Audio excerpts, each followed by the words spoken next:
So Christmas 2024, we decided to take a cruise from the States back to Roatan and just get off the cruise at the last port, which was our home in Roatan. So we started in Dallas, Texas. Bonnie's dad drove us down to Galveston where the cruise left or departed. And so that was super helpful. I don't know how we would have got there otherwise. So that was really kind of him because I think it ended up being a 6-hour drive. When we got there, we checked our big bags so we didn't have to carry them and we just carried our small bags. We went through security, and the first thing you have to do before you board the ship is go find your muster station. So we walked around the outside of the ship looking for our muster station. So we got to our muster station and they told us that's where we go in emergencies, and that's pretty much it. We arrived to the port a little bit early, so none of the rooms were open yet. So we just hung out in the main hall for a little bit. We didn't think to go look for food or anything yet. That's probably what we should have done.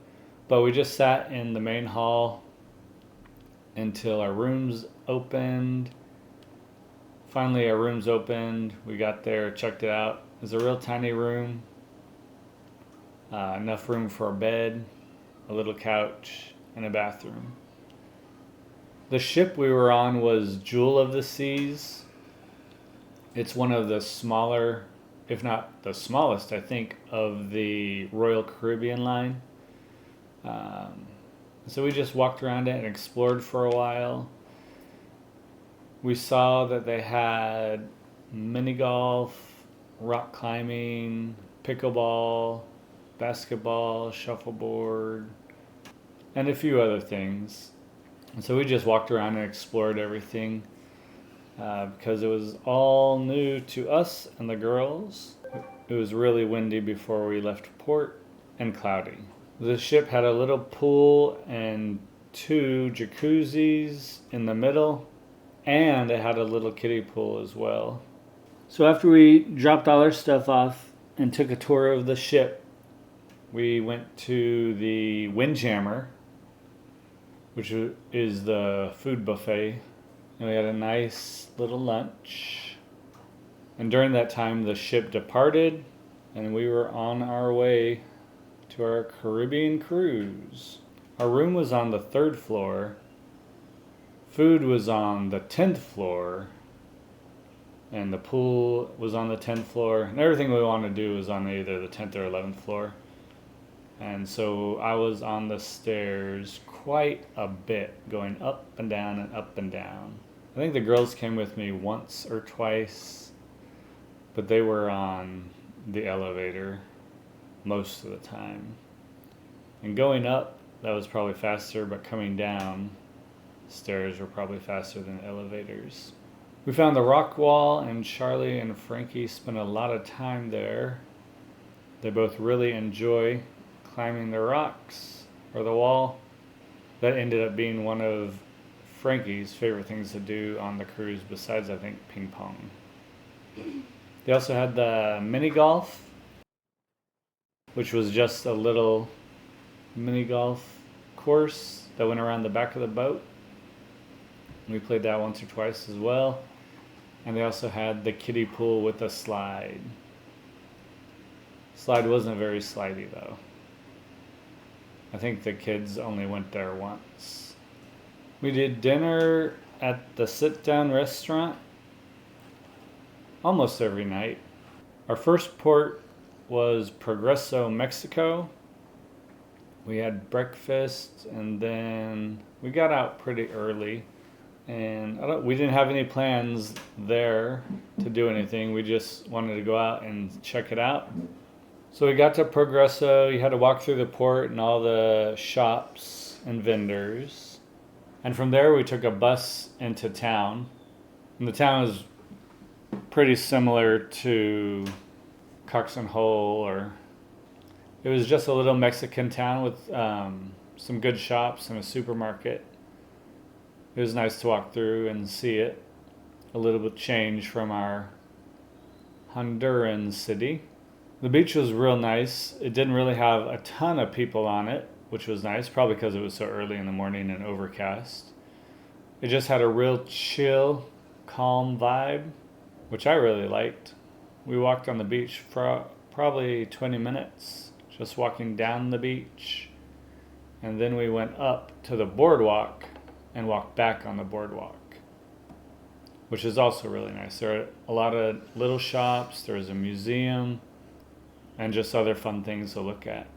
We sat in a coffee shop for a little bit and rested.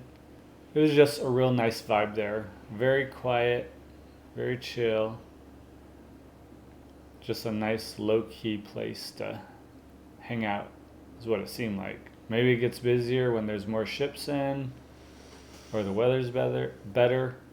I really enjoyed it. We even got to get some ice cream there.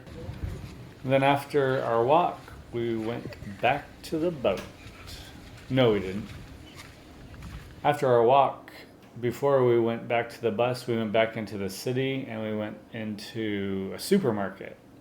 And we walked around and looked at the food and the prices and stuff. It's a lot cheaper than Honduras.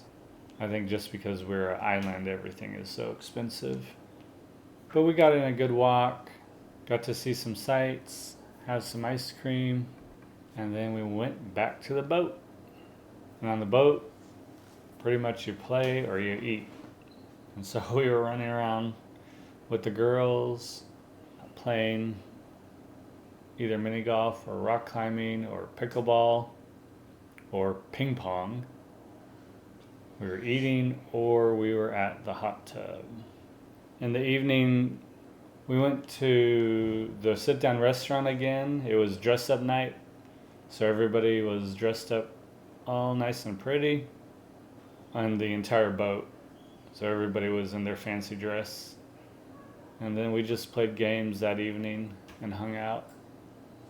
The next day we arrived at Cozumel.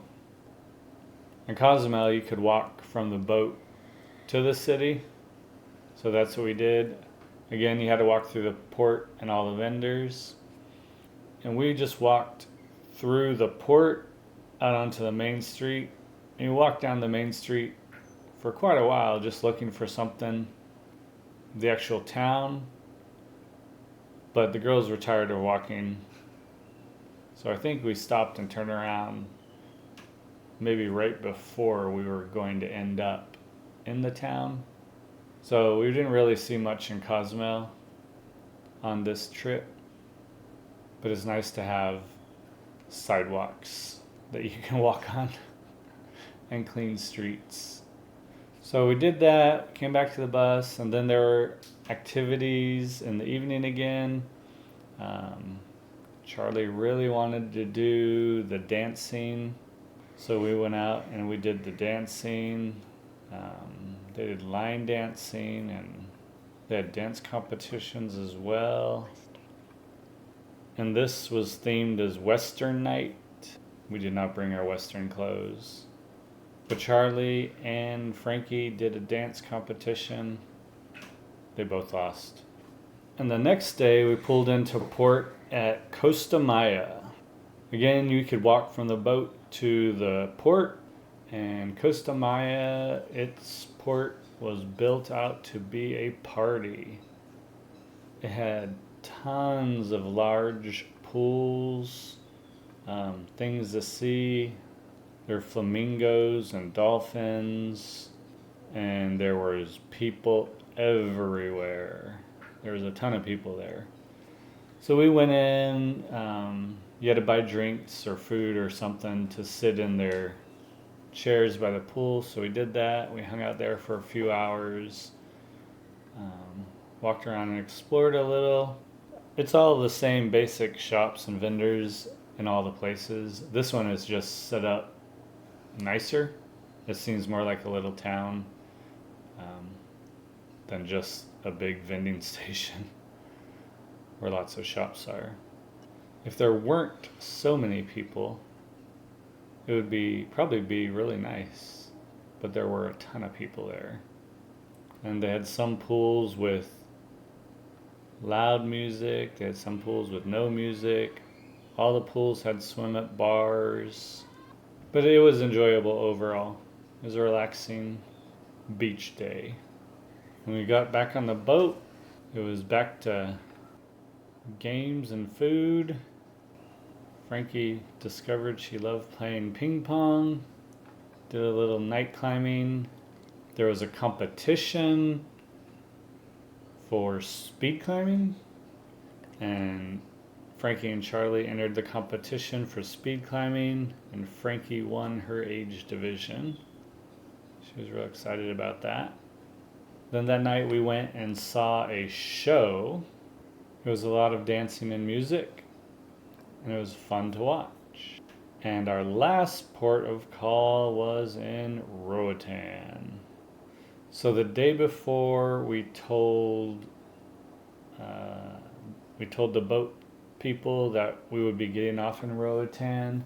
We gave them our passports and our residency cards, and they call ahead to immigration and let them know we're coming, and so we can get off the bus.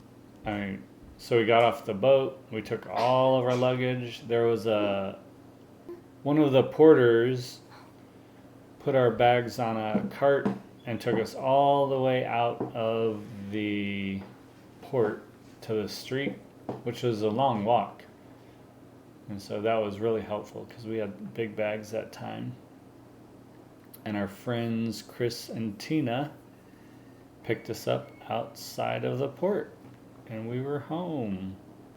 It was a really enjoyable trip, and we will do it again.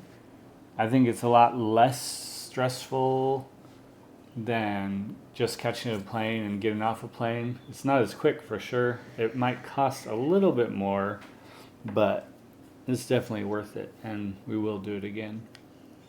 That was our trip back home to Roatan via cruise. So if you live at a cruise port destination, I highly recommend traveling home from wherever you go, if you can, via a cruise. It's like a mini vacation from your vacation. Thanks for watching. See you guys next time.